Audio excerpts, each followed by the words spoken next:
Welcome back to the Maximum Lawyer Podcast. All right, who's got questions for us? Come on.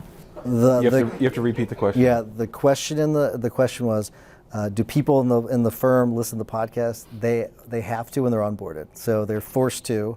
They don't listen to the whole thing, but they do. There's I think 10 or 15 that they're forced to listen to. Everyone thinks I'm boring. They don't watch my YouTube channel. They don't watch Maximum Lawyer or listen to Maximum Lawyer. I don't think very often at all. Are you talking about the firm podcast or the firm podcast? Yeah. I'm sorry. No, Max Law. And so we actually have Max Law episodes in there too. But no, absolutely. We'll have employees. Sometimes I'll kind of stick my foot in my mouth and I'll say, hey, I was listening to your episode on this such and such. I was like, it's like maybe I should have said that. So yeah, they do. Not everybody, but some of them do. So the question is, when it comes to leads, what's been the best marketing money that we've spent and the worst marketing money that we spent? Well, I've never done a billboard, but Gary Berger spent a shitload of money on a billboard and he never got a case out of it because it had a dedicated phone number. So just anecdotally, I've heard that. But for me, I'm a big believer in our email list. We have about a 40% open rate on our emails. And to me, that's the one channel that I can control because I don't have YouTube in between me, I don't have Facebook in between me, and that really helps set my voice, which is something that I think is important. So we send out 3 emails a week, and it's us talking about cases or about things in the news. So I'm a big believer in starting with a list. I don't know if it's the most effective thing that I've done, but without a doubt, the thing that brings us the most cases is YouTube and TikTok. So we get about 35% of our cases from YouTube and about 10% from TikTok, and everything else is referrals or other things. Yeah, I think the worst money I ever spent was on one of those lead services. Like those, you just never know what you're going to get with those. Like they're just garbage. I think our best investment is it's been on Facebook, which is like everything's shifting quite a bit when it comes to social media, but a bunch of time and effort in Facebook, but then also Google My Business, which whatever it's called now, like just like doing those regular posts, like that's like if I were to just invest in one thing, it'd probably be like Google My Business page, because like everything else kind of runs off that. I think that's going to shift quite a bit with AI going forward. But right now, like our Google My Business page, it's a massive generator, like because you can run AdWords off. You can do a lot of different things if you've got that thing locked in. But Carrie. Okay, so 3 questions. How often do we do our survey? The other one was, how do we track our scores? And then the third one was the softwares we use. The intake softwares. So I know that we use Biggin, so it's through Zoho Biggin, and it's very similar to Pipedrive. And do you still use Pipedrive? I love Pipedrive, but we switched the whole firm. Everything is in Salesforce now. Yeah, and then the scores, we do them, it varies on what phase of the case we're in though. Early on, it's a little bit more regularly. We do it, so I think we do one after the first 2 weeks, and then I think it's at 30 days, and then like every 30 days, and then 45 days. As the case sort of progresses, it widens a little bit. They enter that into a form inside of FileVine is where it goes. In our new system, it'll be a different form, but it's a form that our employee fills out, and they can put the score, and then what they'll do after that is they'll type in any notes from it, and it's a script that they go through, and then that is then linked to Zoho Analytics, and so that chart I showed you was from Zoho Analytics, and so it updates in real time, and whenever I click on it, it'll actually give me a rundown of all the scores, and then we can see, because if we get like a 0, I'm going to want to know why, and so you can click on it and you can see why. Because the review, they come through, and so we see them as they come through too. So when they do one, it'll go to the team, and the team will see, okay, well I got a 5, like what the hell's going on? And sometimes you don't feel it's warranted, and sometimes it's completely warranted, but yeah. So, was the audio good enough on that I don't need to repeat it? No? Okay. So I'm getting the head shake no. All right, so Bill wanted clarification as to whether or not I'm advocating for getting rid of people or not, because I kind of backed off of it a couple times. And so and he talked about Jack Welch getting rid of the bottom 10%, which I'm very familiar with that approach. I'll be very, very clear. If they're not performing, you should get rid of them, okay? what I was not clear enough about was, I'm not advocating getting rid of the people for technology. I'm not talking about replacing them with technology. That's what I'm talking about, because you're still, to have that customer service, you're going to have people to do that. There are ways of supplementing that too, but you're ultimately going to you're going to need someone on the phone with them or meeting with them in person. You're going to need that. People need that. At some point, AI may replace that. I don't know, but we just went through top grading with our firm. We still use top grading, and some people might think that that's very ruthless, but we turned our firm upside down. Like, we went through and we got rid of a lot of people that you would think were probably like integral to the firm, and we got rid of them, or they escorted themselves out, right? So they found a new place to go to. And so I'm a firm believer that if this isn't the right place for you, or if you're not performing, then you should probably go somewhere else. So, and we'll find a way for that to happen. Yeah. Is that clear enough? So the question is, do we have people? Do we have expectations for how fast people call back, and do we track it? And another one is, do we do that same process for referral sources? So I'll tackle the second question first. No, we don't. We just send them on their way. We have a referral list, and we just send them to the list. We don't do it like Gary said, of a warm transfer. We don't have the bandwidth right now to do that. I'd like to one day, but I don't. As far as, I don't track how quickly people get their return call, but after Gary's presentation today, we will. I do know that the average time between someone calling us and signing up, for those that do sign up, it's like 2 days, 2.4 days. So that's all I got on that. And I'm going to ask, do we track how long it takes to get back to a lead? Yeah. We do. So okay, we do. But normally it's, if they call, you take the call. Yeah. And so Kevin, you're more talking about like, if like the lead come through like a chat or through an email. Yeah, like during business hours it's easy, but like Yeah. for example, we have intake people that are, kind of on call, but if it comes in at like 9:30 p.m. on a Tuesday, like our goal is still 5 minutes, but it's like kind of hard to track for Yeah. one thing, and then it's also like, well, if it's a really good lead, then I really expect you to drop everything, but like if it's pretty clear that liability is going to be tough, we may not even want the case, and like you want to call them back in the morning, like that's fine. So it's just like hard to determine. Like I don't want to overwork my team, but I also don't want to miss out on leads. I mean, when you listen to Gary, you would some of it assumes that you have unlimited resources and unlimited people power. Nobody sleeps. Everyone calls me. Right. So something that Kashif built out was, we do have the chat bot does have a way of filtering out leads and then sends them resources on other practice areas, I think. So that does help filter out some of that. And I honestly don't know if we collect their email or anything like that. I just don't know. You're going to want to make sure you tie in if they submit a web lead, they're getting like the follow-up email and text messages if you collect that. And so like there are those things that we supplement it with. And then first thing in the morning, CARES team, they have their list of leads. They're calling, they're reaching out. If they don't answer, they're texting, they're emailing. So they're doing, and our CARES team, they're on the East Coast. So that's good, because like first thing in the morning, they're like kind of reaching out, and they're conscious if it's like, if they're like in California or something like that.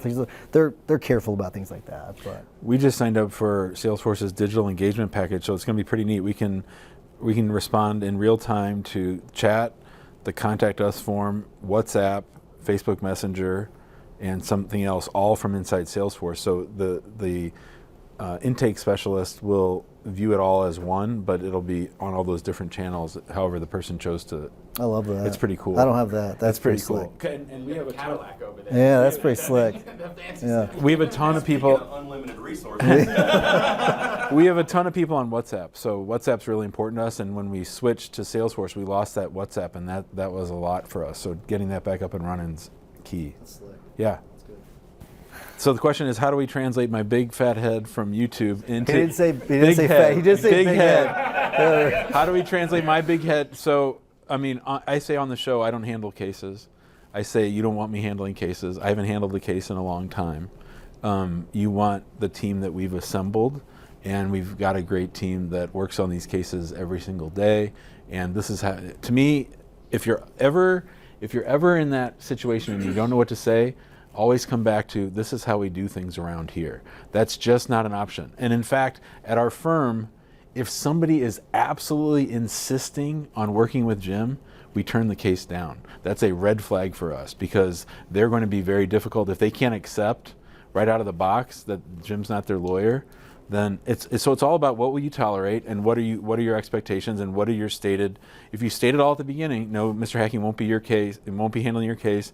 The other attorneys will consult with him if they need to, but we have 4 different pods. They work on your kind of case every single day, and they're more than qualified to handle it. People, I thought that was going to be a huge thing, but that's almost all just ego.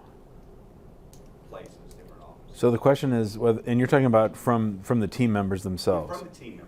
So the question is, do we get any pushback from team members who are located in other areas that don't necessarily want to do things the way the rest of the firm does because they think they're special where they are? That's correct. Yeah. So for us, You added the last part. Yeah. Right? But, But yeah. I would add that too. Yeah, I get to editorialize the questions. Yes. So for us, we have offices in DC and San Diego. We don't actually have any employees in DC and San Diego. So we just have the way that we do things, and it's the same regardless. I mean, most of our team is in Argentina anyway, so it's just the way we do things. So I don't think we get much pushback on that. Do you? No, like we could right now close both of our the physical offices and just be virtual if we needed to. So the way it's set up is there, like our mail, we have some mail that go to the offices, but those usually go to a mailing center for the most part, as long as they're mailed to the right address. So we scan things a certain way, but otherwise there's no difference. Like we could do that same thing in any state in the country. Like What are you it doesn't matter. experiencing, Steve? Like what's happening? you So, summarize that? so Steve was talking about sort of the task hoarders and those that push back from doing tasks, and they like to think they're the only ones who can do it a certain way. I mean, your outfit's much bigger than mine, Steve, and I think that for the most part, you know what needs to happen, and you know that these people are driving you crazy. So I think that it's interesting when people take that approach. Even well-intentioned employees can try to hide some of the things that they do or the way that they do them. I think part of them view it as job security, and they're worried that if everybody knows how to do this thing, then I become more expendable. But that's exactly why we need to get it out of their heads, because otherwise we're held hostage. Yeah, so I wrote this. This is one of the red flags for me. Like, maybe the worst employee that you could have is the one that's too busy, but they want more control. So like they want to control it. Like that may be the worst employee you could have. Like they're the most toxic employee. Like they're really bad. Like that's a really bad sign. You think you're low maintenance, but you're really high maintenance. Yes, yeah, exactly. Like I'm like I do everything around here. Okay, well, so you have to be really, really careful. I think that and I don't know if you summarized this part, but he was talking about he wants everything in a queue and people kind of get the next task or whatever. I think that might be a problem by itself because there's no accountability. If everyone's doing it, then no one's doing it. So you might want to try to find a way to assign it to specific people, and that might help solve your problem a little bit. I don't know how you'd filter it. I don't know what your process is like, but I think that might solve it, because then you can say, hey, Bill, you're not doing your work. You're not doing your job. You have 12 items in the queue, and you're not doing any of them, right? So that may be a fix. I don't know. So the question is, how do we handle situations in which a team member is going to be out for a significant amount of time, maybe for paternity or maternity or some other long PTO kind of a thing? How do we handle that internally with the teams, especially when people have developed some specialized knowledge?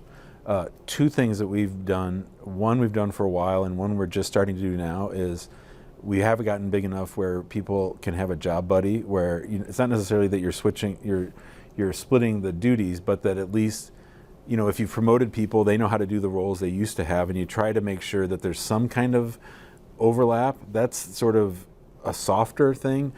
The best thing, and this comes straight from Amani, and she's insisted on it, and it's what she used to do when we had kids for her judges, is like a memo on each case as you walk out the door. Like, you don't get to go on your paternity.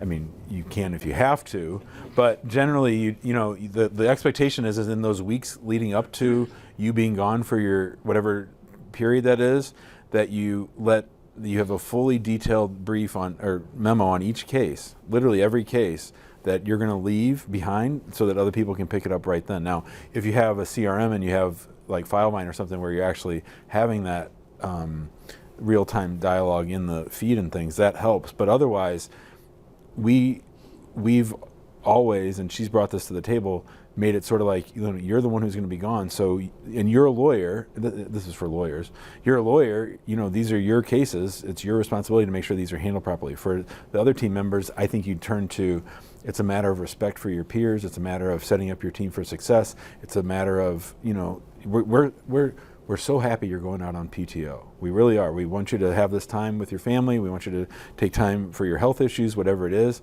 But at the same time, we need to make sure that the best interests of the clients are satisfied, and really making it sort of like a team approach and sort of like for the good of the client and good of the firm.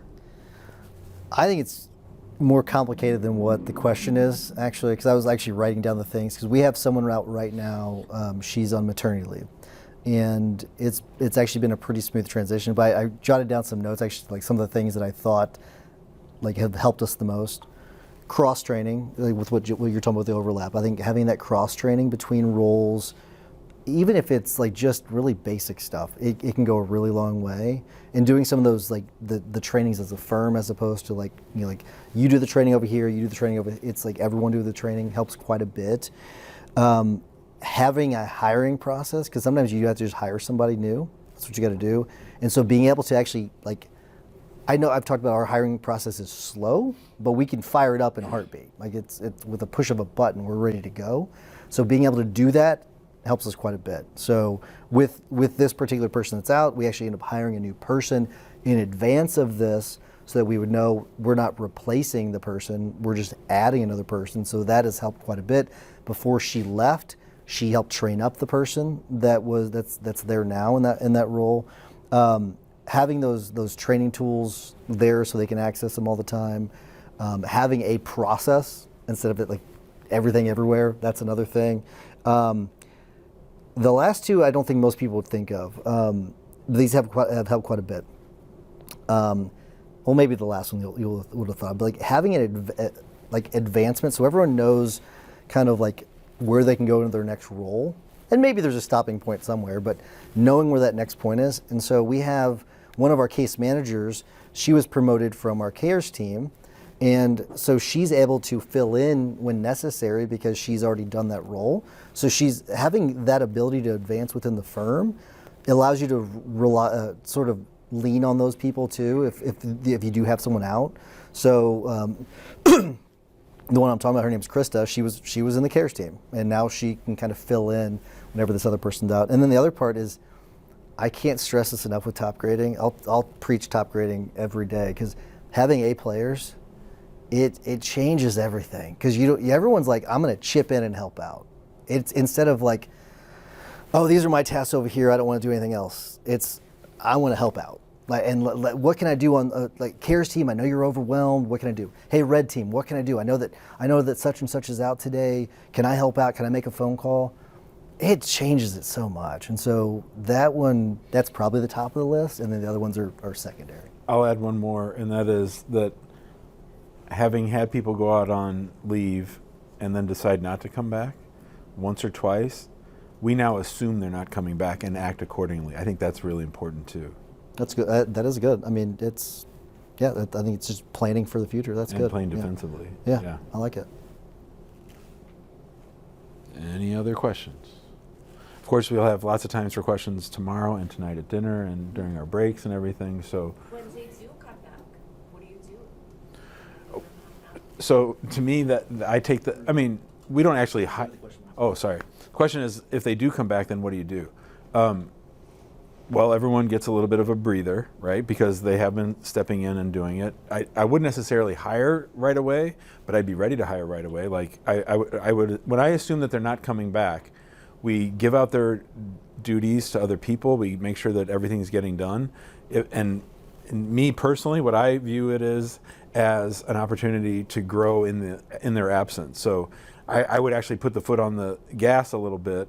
Like Andrew's going to be gone for a year. Andrew's going to work 75%. This is our managing attorney is going to live in France for a year, starting in July.